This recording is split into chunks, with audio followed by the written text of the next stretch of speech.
Hello and welcome everybody. Thank you so much for joining us for a new episode of A New Go of New Home Sales.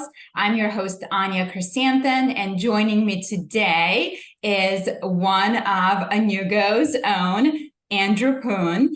Andrew is the VP of Business Development at A New Go. So I'm so excited to have Andrew on the podcast today. Welcome to the show. Thanks for having me, Anya. It's always nice to join our podcast or be on the podcast for the first time, I should say, because obviously I listen to the great stuff that you do. And I love our podcast specifically because I feel like it's a little bit different than all the other podcasts. We just have that strong leaning towards tech. And I feel like I'm always learning something when I listen to A New Go's podcast.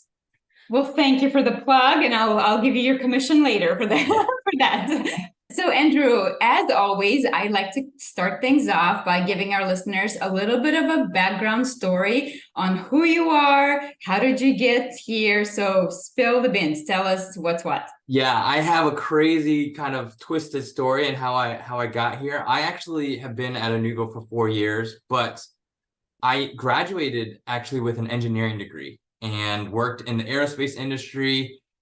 It was kind of funny. One day, I think I was reading a book and it kind of said, well, look at 5 years down your career path. Like, look at your boss, look at your boss's boss, and how does that make you feel? And I kind of thought, I don't really want to do that. So at that point is actually when I left the aerospace industry on my own, decided to start a business. So I started an online e-commerce subscription jewelry box for women. So it was kind of this like $30, $40 a month type of thing. And we would deliver jewelry to your doorstep. Got on this really great wave. Didn't know enough about sales and marketing at the time. Otherwise, hey, I might still be doing that today. And don't worry, I wasn't picking the jewelry. I had a partner that was sourcing and packing and doing all that stuff. And it was great. I was reading the 4-Hour Workweek at that time, which is by Tim Ferriss. And I was actually doing that. I was working less than 4 hours a week. I was making not that much, but it was like surviving. And because I wasn't making that much, I kind of said, well, what can I do as another source of income? And I actually went and got my real estate license. And I worked for Redfin for a little while. And that's where I really kind of fell in love with the real estate industry and kind of just real estate technology in general. At the time, this was 2014 or 15. They were doing a lot of stuff that I thought was really fun in the space. I did that for about 6 months, went and got my master's in international business, and then kind of came back and was really more working in software for enterprise asset management. So working with companies like Coca-Cola, ExxonMobil, things like that. But I still always kind of had this love for real estate technology, was even working on an app on my own. And funny story, John and I crossed paths when I was much younger, and through kind of a mutual family friend, ended up crossing paths again. This is, I guess, 5 years ago, about 5 years ago. And, just started talking to him about what he was doing. And it was so exciting because our passions were very similar. Obviously, everybody knows John, and I would challenge anybody to find somebody whose passion rivals John's, but I will say that mine echoed John's at least. And it was really a lot of kind of similarities there. And so I kind of created this idea that, hey, this is going to be a really good partnership. I won't get into the full long story, but after a while, I felt like A New Go and the things that A New Go was going at the time was still Rendering House, but the things that Rendering House and A New Go were going to do were things that I was just really excited and passionate about. And so John let me join the team. I joined, and I was actually just doing sales and marketing on my own until, Sarah Williams and you joined. And so today I kind of do a lot of things, still kind of have overview of sales and marketing, but kind of also doing some operational things, working with the team to develop some of the new either business models, new technologies. So just kind of all over the place, wear a lot of hats these days, never 2 days that are alike. And it's very fun, very challenging, and very exciting, honestly. Yeah, so it's interesting that you have that background of an entrepreneur, because here at A New Go, we are, as we like to call, a lean team, and we do wear lots of hats. And you really have to have that go-getter, I gotta figure this out, I can do this on my own, I don't need guidance mentality. in order to thrive here. So that totally makes sense. And I mean, I'm always impressed by how smart you are. So it only makes sense that you were in aerospace engineering. I mean, my gosh, it all completely makes sense to me now. Thank you so much. That's too kind. So you and I were just hanging out together because obviously I'm remote, so I don't get to hang out with the team all that often. Right. So it was great to spend some one-on-one time in Phoenix, Arizona for the TecHome Builder slash Housing Transformation Summit, which was put on by AE Ventures. They always put on a great event. So this was a combined event. So there were probably, I don't know, how many attendees would you say? It was a packed house with keynote when Tim Costello presented. There was standing room only. So it felt very lively and well-attended event. So let's talk about some of the highlights from the event. What were some of your favorite parts of the event? Yeah, you know, one of the things about that event is kind of just the overall atmosphere. So there's a lot of, I would say, compared to a lot of other events, where the strength is the conversations. There's a lot of very deep conversations. And John and his team are really deliberate in creating those spaces where you have these very deliberate, focused conversations. And, you know, some of the conversations are unexpected, but they end up being so deep. You get to know these builders. And the other thing is there's this genuine hunger for information. I think like a hunger to learn. People are very eager to learn. And there's also kind of this cross-pollination of different types of roles. So I think that's one thing I always look forward to with that event, is just kind of the hunger of all the people that are there. They just really want to dig in deep with these conversations. So you get to have a lot of really substantial conversations, but also just kind of some of the stuff that they covered. I think for years now, it remains to be the theme, but personalization, right? Like that is something that obviously at Inugo, that's something that is core to what we do. But I think it feels like when I entered the industry, it was like the beginning of this really big push for personalization, and now the momentum is going. And before it seemed like the people on stage are talking personalization, but maybe the builders weren't as much. But now it is kind of these builders are coming and saying, "Oh, we need to learn more about personalization." So I think that's a really fun thing to see, kind of as a trend over the years. I agree with you. So I've been coming to TecHome Builder Housing Transformation Summit since probably 2019, I want to say. And it's been the theme. They're always pushing the envelope compared to other industry events. They're obviously much more tech forward, tech focused. So I've always felt very much at home there. And I completely agree with you. From get-go, I remember them talking about personalization. Obviously, that very well resonates with me and what I talk about at Inugo, and the importance of interactive content. And sometimes you do feel like you're just talking over people's head, and it's like, yeah, okay, that's nice, but it's not for me. But I do feel that it is more of a widely accepted, right? Like, okay, we get it, and this is what we need. So I was happy to see that as well. And of course, one of my highlights is always coming back. It really feels like a reunion in a way. I know so many people in the industry, and it's so great to see face to face some of those people and spend some quality time. Not as much quality time as I would like to, but it's lovely to see all the friends. And I truly call them friends because over the years, you do develop those relationships. You see each other several times a year. So it really feels like homecoming, high school reunion type. And we all get to have so much fun together. So, seeing Brad and Michelle from Nice Company and Corey Charles from Sicilian Partners now, some of those people. And of course, sharing the stage with Melissa Moorman, Beth Bird, Mike Bills, and Jennifer Cooper, who did a fabulous job moderating the entire event. She was a rock star. So those were some of my highlights. And of course, seeing again Tim Costello do the keynote. He always kills it. He's such a great, engaging speaker. Yeah. So every time you see him on stage, you just can't help but pay attention. But he gave some actionable items of what we can do to separate our businesses from the red ocean into the blue ocean, right? Like how can you be so different that you're not even considered a competition to your competitors anymore. And for those of you who haven't read that book, the Blue Ocean, think about companies like Tesla, where they are technically a car company, but they compete on the whole other level. So they're almost like a category on to itself, right? When you're thinking about buying Tesla, you're probably not really looking at any other car company. So his strategy is like, how can you make your business so different from all the other builders that you're not even competing? So I thought that was a great message. Tim delivered, I don't remember how many points, like 20 to 30 application points, and they were all so good.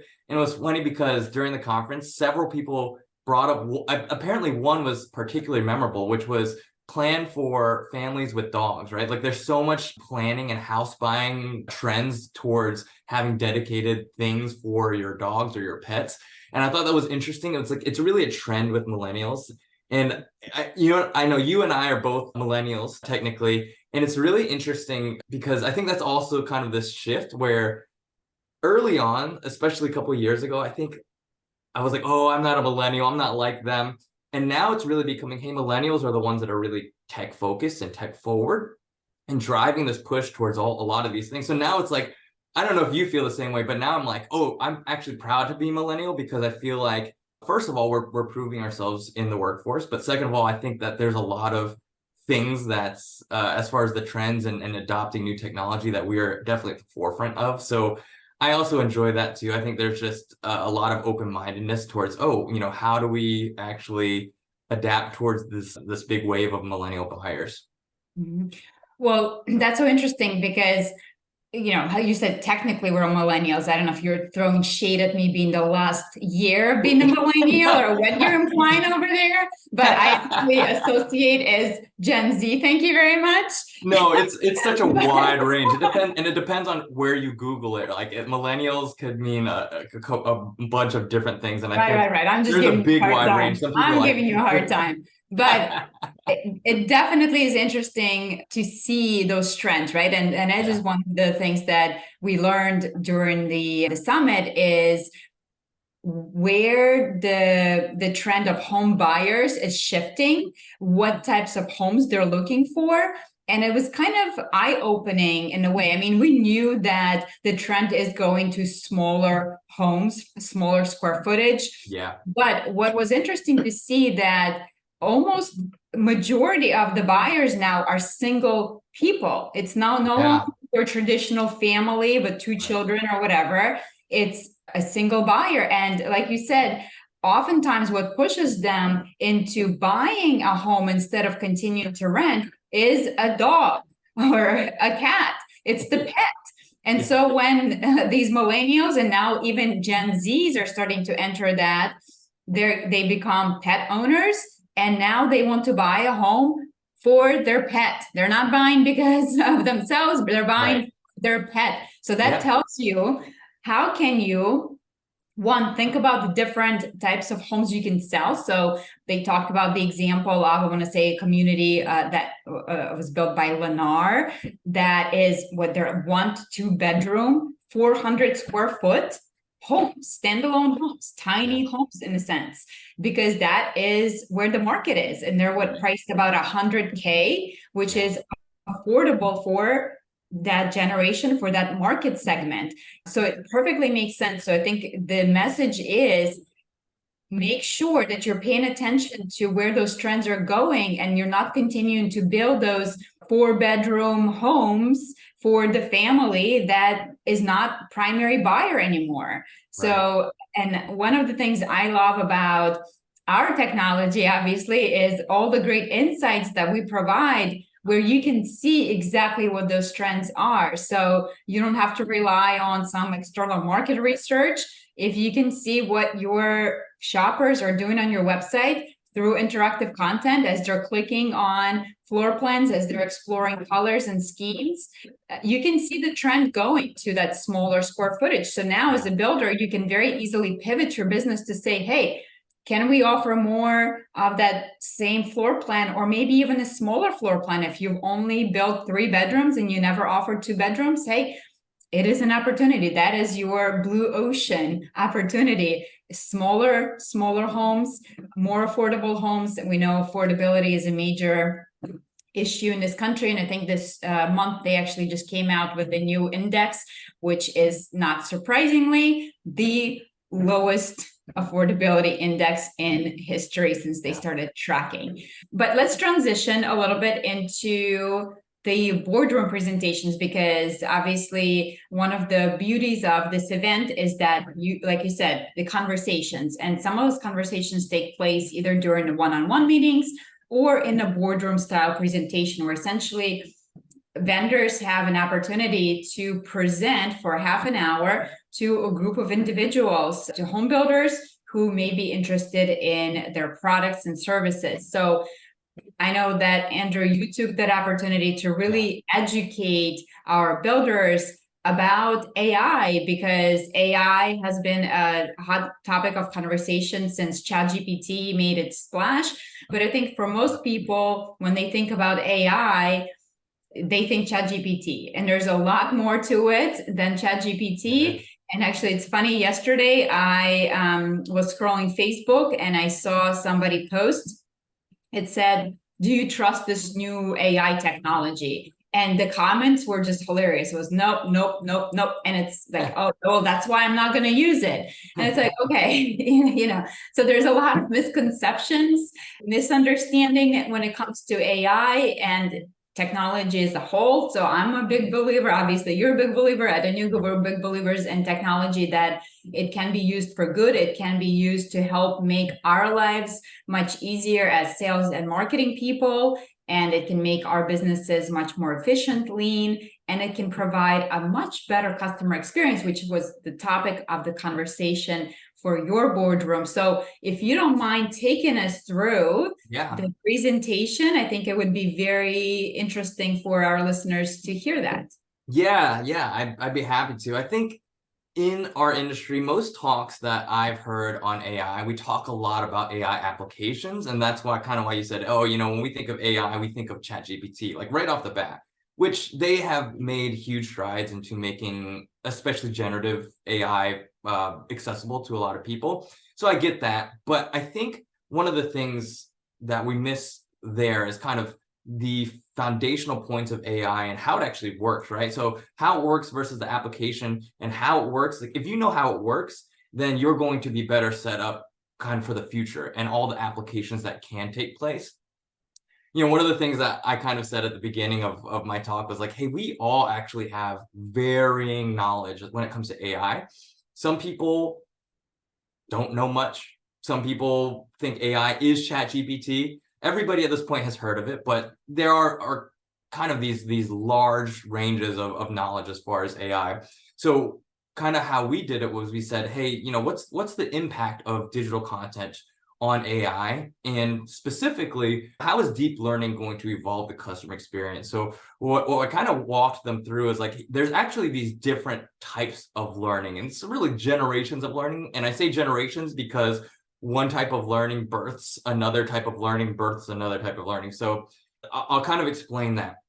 At the very top level, you have artificial intelligence. Artificial intelligence is really any time that a machine can mimic a human behavior. So it can be as simple as like a loan application. They're going through it and saying, okay, here's some bullet points that we saw based on the application. Here's a summary. Here is whether you are approved or denied. That is actually AI. One of the earliest forms of AI that is memorable is probably IBM's Deep Blue. So if you remember that, it's kind of this, IBM trained a computer to play chess. And by playing chess, really what it's doing, it's called a reactive machine. So essentially, it's reacting to somebody else's move and making the correct counter move based on that. So that's actually the highest level of AI, the most basic level. So you kind of train it, you program it, if this, then I react that way, right? So, and then from AI, there's kind of a subfield of artificial intelligence, or kind of a child of AI, which is machine learning. It gets a little bit better, smarter here, where it's actually giving the ability for a computer to learn, right? So it doesn't have to be explicitly programmed if this, then that. It's actually beginning to learn. Now, one of the things with AI and learning specifically is that there is both supervised and unsupervised learning. So that means essentially a human interacts and teaches the machine, okay, here's a couple more parameters that you should take into place. So with machine learning, what you're really working with is kind of smaller sets of data, and there is a smaller memory, actually. So the machine actually has a memory now, whereas the highest level of artificial intelligence does not necessarily mean that there's any memory at all. It just kind of can be programmed, right? So when you get to machine learning, now you have a memory. It can actually learn, and it can take guidance. So probably the application that we use every single day with this is spam filtering. Spam filtering is actually a type of machine learning. And so whether you're using, let's say you're using Gmail, Gmail's kind of saying, okay, we've identified certain trends, certain types of emails that we can classify, we think is spam. And so it's saying that, but then also we are teaching it, right? Every time you're in your Gmail and you get something that is obviously spam and you hit, this is spam, you're teaching that machine, okay, there are certain trends in here. Let's look for these types of trends, these types of patterns, so that we can better predict what is spam, right? So that's something that I think we all use every single day. Even like, even with our phones, now we have kind of spam filtering on our phones. It says potential spam. My nephew thinks that potential spam is the name of somebody that calls our entire family. So that, it's getting to that point now where certainly that's a general application for machine learning. Now, the third level after machine learning is called deep learning, right? So machine learning now has a child called deep learning. Deep learning is fascinating. So with machine learning, you're kind of thinking of it as almost like a flow chart, right? Where you have, here's a decision tree. If yes, then this. If no, then that. And you kind of work it through this entire network of decisions to get to the endpoint. With deep learning, it is actually called an artificial neural network. And it's exactly what it sounds like. It's built to emulate a human brain, right? A human brain processes tons and tons of data.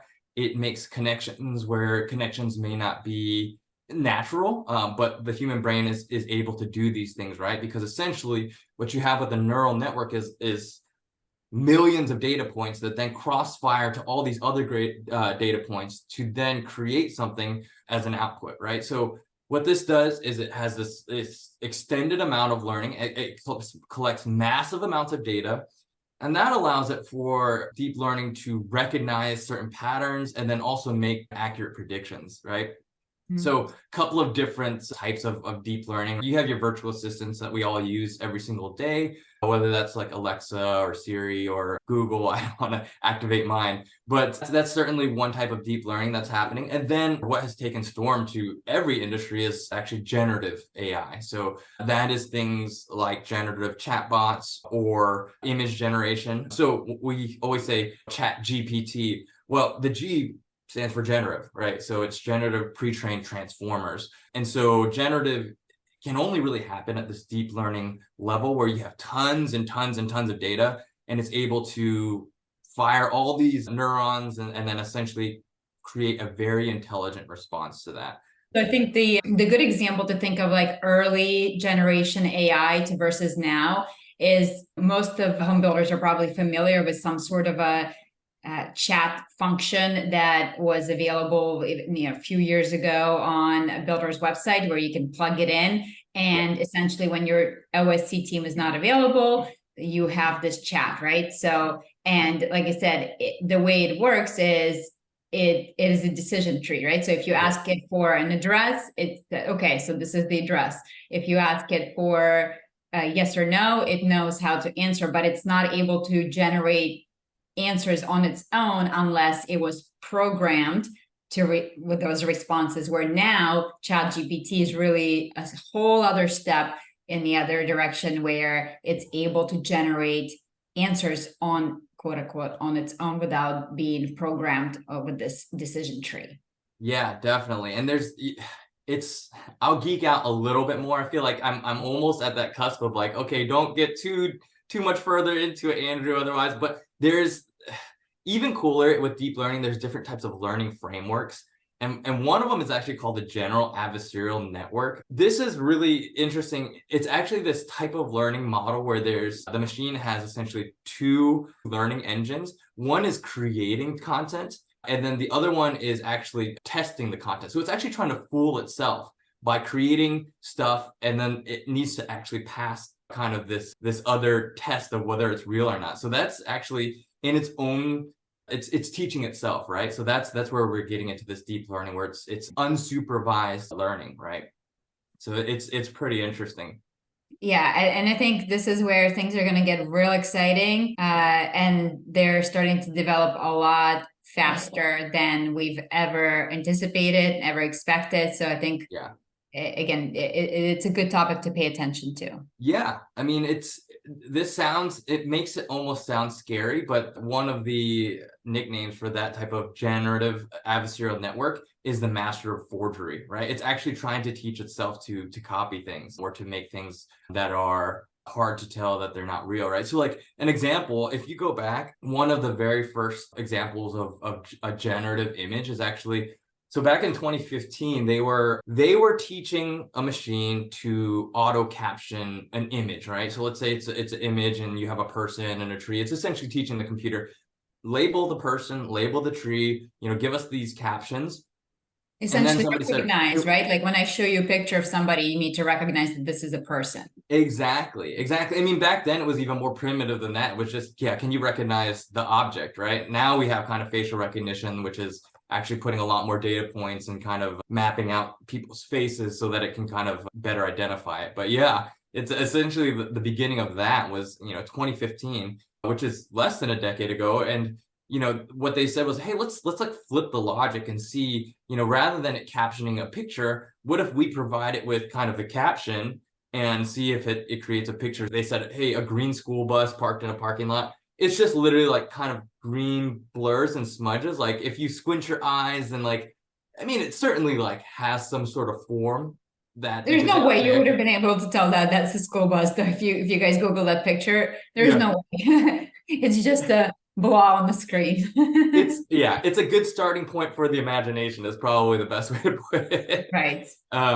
But then like, if you were to put this into Stable Diffusion or DALL-E today, you could get an image that literally looks like somebody went out there and took it with a really high quality camera. I would not be able to tell the difference, right? So that's where kind of this generative adversarial network of like tricking itself and making it more and more realistic is really starting to take place. And if you guys have been playing with any of the image generation AI, you have probably noticed that even over the last few months, just a couple of months, it's made a huge progress with things like human hands. Yeah. Like, it used to just mutate human hands into like weird looking things, so it'd be like human, but the hands are not hands and the ears are some funky stuff going on, where now you actually are getting full-on humans. And again, they have hands, they have fingers. So it's pretty incredible to see how much progress has been made just in the last couple of months. It's incredible. It's wild. I mean, and even like human faces and eyes, and it gets really creepy when you create videos. And then that's really kind of the stuff of nightmares back, a year ago. And we're really making kind of these huge strides as far as how realistic it's becoming. Yeah. The other type of generative AI, we already kind of mentioned it and everybody knows, like ChatGPT, that uses a large language model. But essentially that's just kind of a way to say it is a way to take all this language and essentially create conversations, right? So, and actually ChatGPT now can actually see and then turn that into language as well. So there is see and hear, actually, I should say see and hear, because actually I ran into a builder at the conference that was saying, I use ChatGPT every single day because I have a partner who their English is their second language. And in order for us to avoid a lot of frustration, we actually use ChatGPT as our translator. So I thought that was a really fun real life application of ChatGPT, because he just, puts it in there, audio, and then it pumps out kind of this full translation for her. So, and she does the same for him. So it's pretty interesting. Incredible. And so I know this was not part of your presentation, but I just saw this. that there's a new company, it's called Human, and it's a clip. So it's actually, I think it's for sale today. Today's the first day where you can purchase it. It's AI clip. So basically it's just a clip that goes onto a piece of your clothing. And what it does is, I mean, it's insane. It's basically going to replace smartphones, because if you think about smartphone, it's so unnatural, right? We're looking down constantly on this piece of device. Like that's not what we're meant to be. Yeah.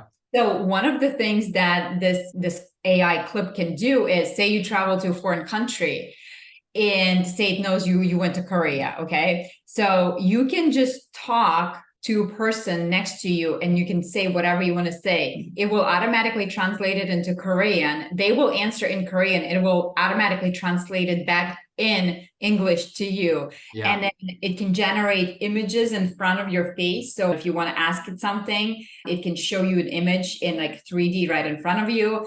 You can project images on your hand, and it's essentially how you use it to like control it as like a almost phone. You can make phone calls, you can send text. It's incredible. So I may or may not get one. So we'll see if you, and you can record video, the things of nightmares from the Black Mirror, where let's rewind that conversation and see what you said, honey. Yeah. That's coming. That's coming, you guys. That is coming. So crazy stuff. Yeah, absolutely. It's fun because this is happening one way or another. And like, there is obviously people have some trepidation or some fear about the future, but the truth is like, this is happening in all aspects of what we're doing, right? So like, for example, when we talk about generative AI and kind of these large language models, right? So operative word being large, it's taking all these tons of data in ChatGPT. You can kind of talk back and forth. Bing has their own generative AI and chatbot. So if you go into Bing, which is, if you guys don't know, it's a competitor of Google, you can actually go in and have a conversation. So like I can have a conversation with Bing about what kind of AI it's using. Do you use a large language model? And actually, funny enough, I asked it, do you use a large language model? Can you explain it to me? And it was so over my head that I said, okay, can you simplify that for me into less technical terms? And it can do that as well. So this is going to completely change the way that anybody, whether you're a builder or anybody, is going to be found. It's also going to change the way that we communicate and interact with clients, right? It's funny because at Anugo, we talk about Bing a lot because they released this almost a year ago at this point. And so we use it a lot to kind of create these conversations. And so it's funny because outside of Anugo, I don't know how many people use Bing. If you're in the audience or you're listening and you use Bing, props to you, because you're probably very curious about AI.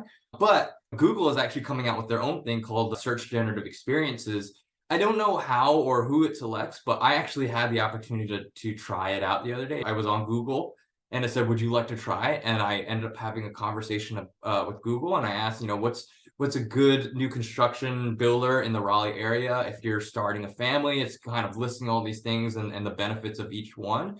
And then after it has this conversational piece, then it's kind of looks more like Google generally does, where it's kind of putting all these links in front of you. But the big thing is, like, the first thing that I saw and the first thing that people will see in the future is not going to be a bunch of links. It's actually going to be a conversation where you can say, okay, well, I see that list. Can you tell me more about a community that has a lot of amenities or a community that offers a lot of upgrades? They're not going to go into every single website anymore, go all the way through, see if your plan matches what they want, and then back all the way out. In fact, they're just going to have a conversation with the search engine, and then I shouldn't call it a search engine anymore, but they're going to have a conversation with Google's generative AI-enabled search. But that's so important. It's a trend, right? It's already started, because if you look at Zillow, if you look at Redfin, they have implemented a version of that on their own websites where it's a ChatGPT plugin. So they're making it easier for people to find information that they're looking for in the homes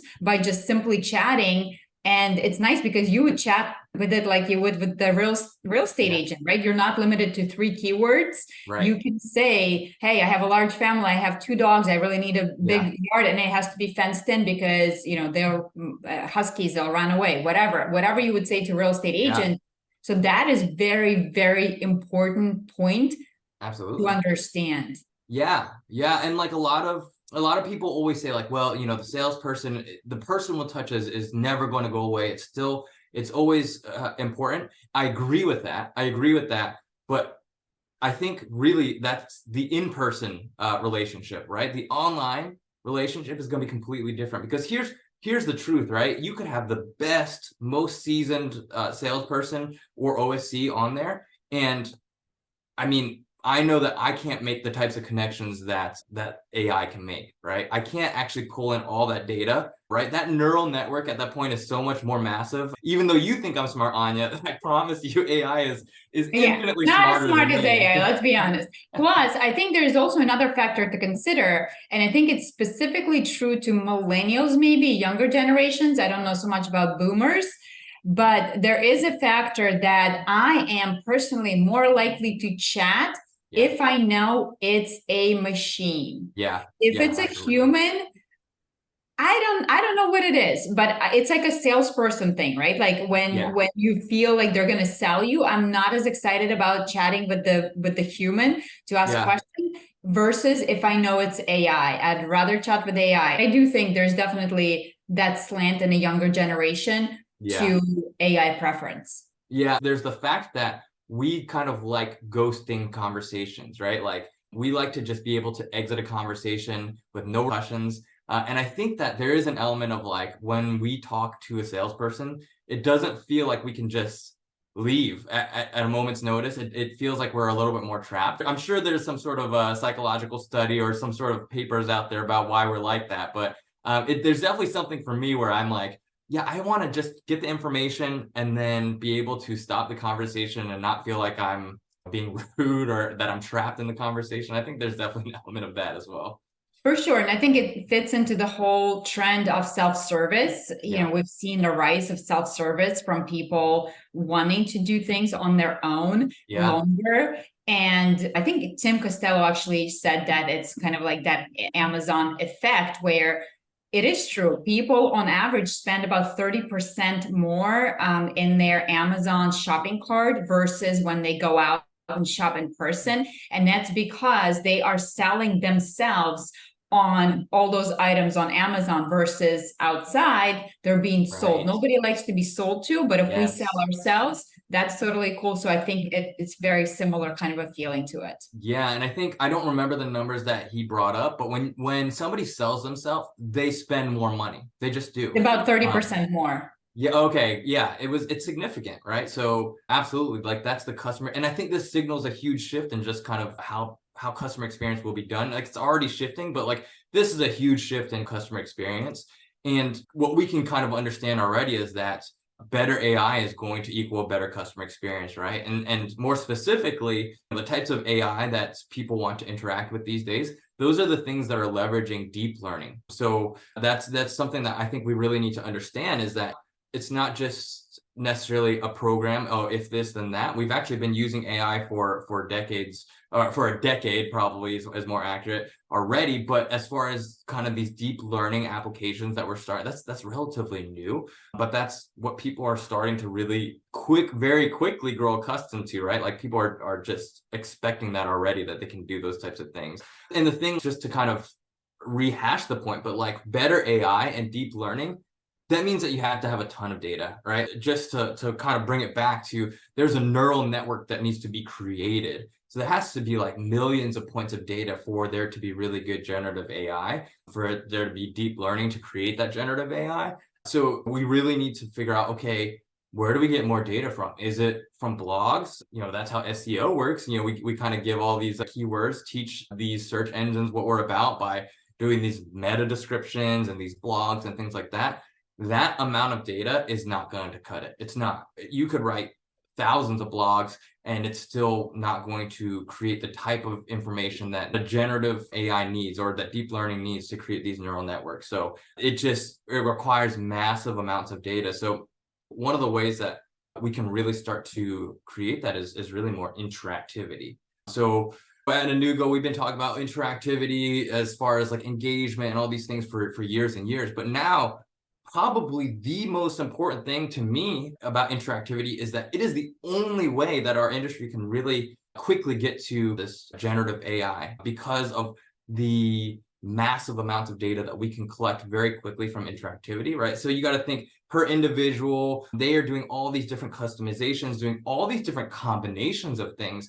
And so as an individual interacts, think of it as like a multiplication, right? If you have one variable times two variables times three, it's not going to multiply that fast. But if you all of a sudden have 100 variables times 100 variables times 100 variables, the neural network is going to grow much more rapidly. It's going to start to learn a lot faster as far as what people like, and not only what people like, but which people like what thing, right? I think it's very important for builders to understand, if I really believe better AI means better experience, how am I going to get that massive amounts of data to make it work? When we talk about AI as an industry, that's something that I think that point is a little bit skipped over. It's missing a little bit, because that's something that we have to be very strategic about.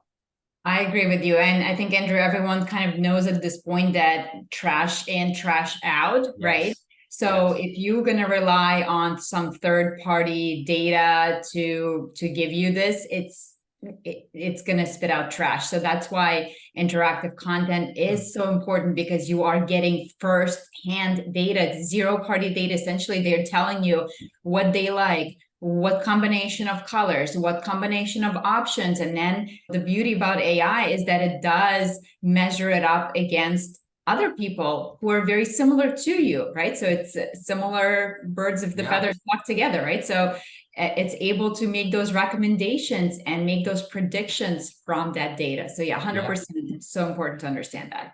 Yeah, and for the marketers out there, like Google got rid of similar audiences, and obviously, like, we know that cookies are going away. And you said, birds of a feather flock together. We've said it on the podcast before, but that's actually the name of how Google is grouping people together now. It's called flock, right? So absolutely, it's based a lot on kind of predicting the actions of that person. In our boardroom, I was able to kind of show the slide where it's this flow, right? So you start with more interactivity, which leads to more data and better business intelligence. We don't need to talk about all that today, but better or more data, I'm stuttering a lot, but more data equals better AI, and better AI leads to better customer experience. Now, that's not even the end of it, right? Because better customer experience then leads to more interactivity. So it's really this positive feedback loop, because obviously if the customer is experiencing a better shopping journey, they're going to be more likely to interact. That's going to feed the entire cycle. And so that is also why more interactivity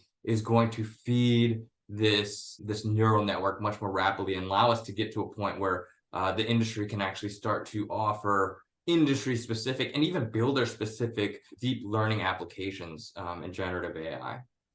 Yeah, my talk resembled your boardroom conversation very much, but in my track, we talked a lot about how the sales funnel is changing. It's really changed already from that traditional sales funnel where you're literally funneling people down, where I said nobody likes to be funneled down into the funnel, right?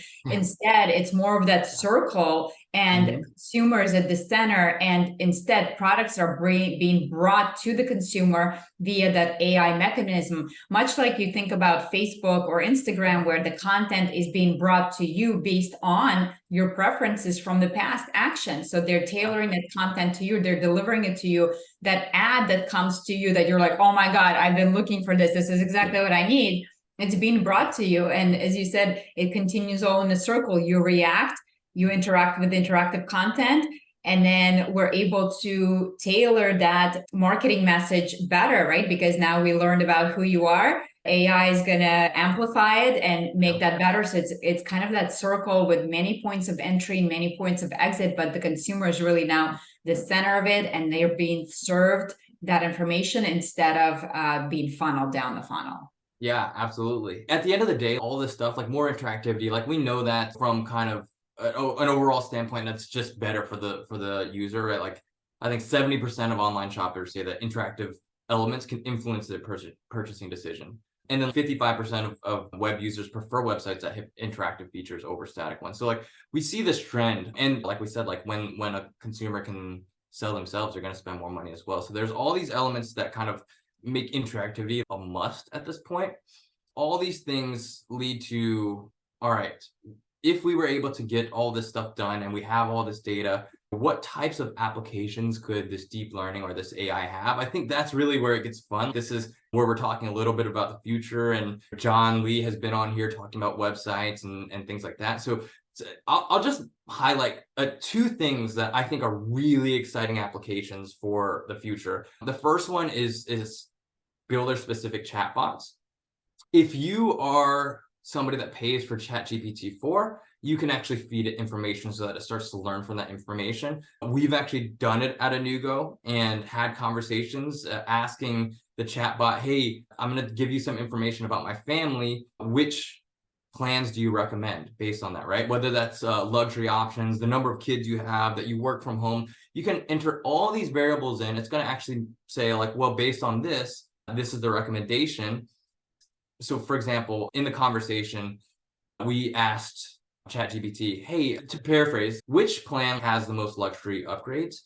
Now, what it told us was actually really interesting, where it says like, hey, I don't actually have the explicit information to tell you which one has luxury upgrades, but I can make inferences. And here's what my inferences are based on: the size of the floor plan, the openness of the floor plan. Like, so it started listing all these variables and says like, hey, based on these assumptions, these are my recommendations. So even to the extent where it's like, hey, if I don't have the data, this is how I'm going to process it, and I'm letting you know that these are the assumptions I'm making. I thought that was really cool.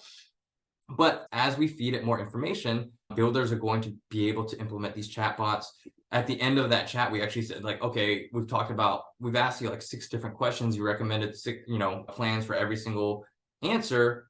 Can you summarize that for me? And it says, here's the summary. And based on the summary, this is the priority I would place on as you explore these floor plans. So it's so powerful already. And so this is not, yes, it is a little bit of future talk, but it's already here. Well, at the rate that it's been developing, it's coming. And I think it is so significant that AI is able to read and understand floor plans because we are such visual industry. So as a builder, you really have to think about, how do I make sure that AI is able to read my plans? Because not all plans are created equal. So there are certain things you can do to make it uniform, standard, and clear, right? Those are all the things you have to consider now when you're making your content AI friendly. Yeah, absolutely. So like that doesn't even just go into whether you have interactivity or not on your website.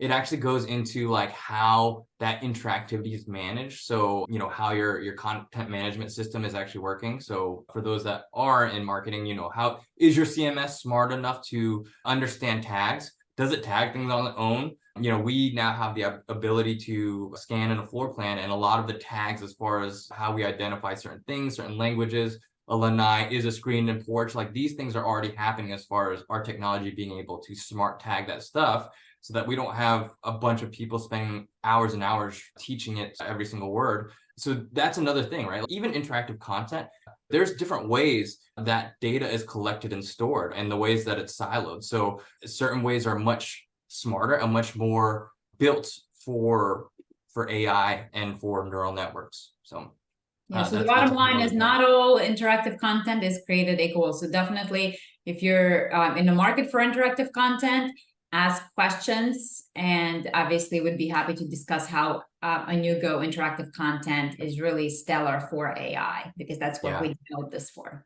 Yeah, absolutely. The last thing, and we have an entire podcast about it that John talked about. So if you haven't heard it, go back and listen to our podcast about websites. But that is really where we're going to be able to harness AI and create this experience that's unlike anything else in the industry right now.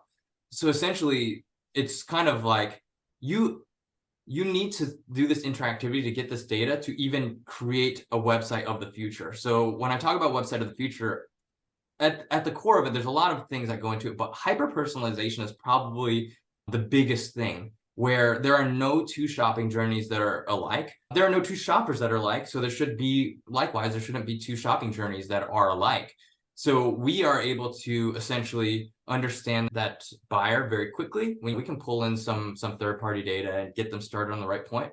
But as they interact, and as we get more data on that individual and cross-reference it with all the data that's already in the neural network, then we can start to actually dynamically change that website. So as you interact, it's kind of predicting what is going to engage this user the most rapidly, what is going to show them the information that they're looking for the most rapidly, right? So, and a lot of this is, how do we make sure that a buyer can educate themselves as rapidly as possible? Because I think that's a big thing here, where there's an opportunity here. We talk about consumer trends, but self-education, that is what buyers want to do. They want self-education, which is great, because then you as a sales team, you get the most educated buyers that come in, and essentially you don't have to sell them. You just have to get them under contract. So that's the other thing that's a huge application as far as AI and websites. So again, those types of things, they're not going to be available to everybody, because not everybody's going to have the data to power a hyper-personalized website. So that's why we can't think too much of just, oh, I want chatbots and I want websites. We actually have to think about, what are the foundational blocks that allow me and enable me to get to that point. At Inugo, we feel like we're very uniquely positioned to kind of lead the industry forward in that regard. We have all that interactivity that creates all that data. And so, we're super excited about the ways that we can impact that AI-driven customer experience. I agree with you. And as far as salespeople go, I mean, think about it. Like, no salesperson would ever be able to provide that personalized experience online for a consumer, right? So now for salespeople, like I said, the consumer comes out on the other side, they're ready to go. So now you can serve more as a concierge and really hold their hand through the entire building process, instead of chasing them down, signing that contract, and then on to the next one, because you're starting blind and in the beginning of the journey. So I am so excited to see how this journey is going to develop, and AI-enabled search is a complete game changer for home building. Yeah, if there's one takeaway, regardless of what you're shopping for, and as you think of who you work with and the partners, understand their roadmap when it comes to AI. I think that's a really important thing. In the next year or two, there's going to be those that are really leveraging AI and those that aren't. I think it's going to make a huge difference. So whether that is for content or that is for websites, where you're kind of saying like, well, what's your game plan to get the data?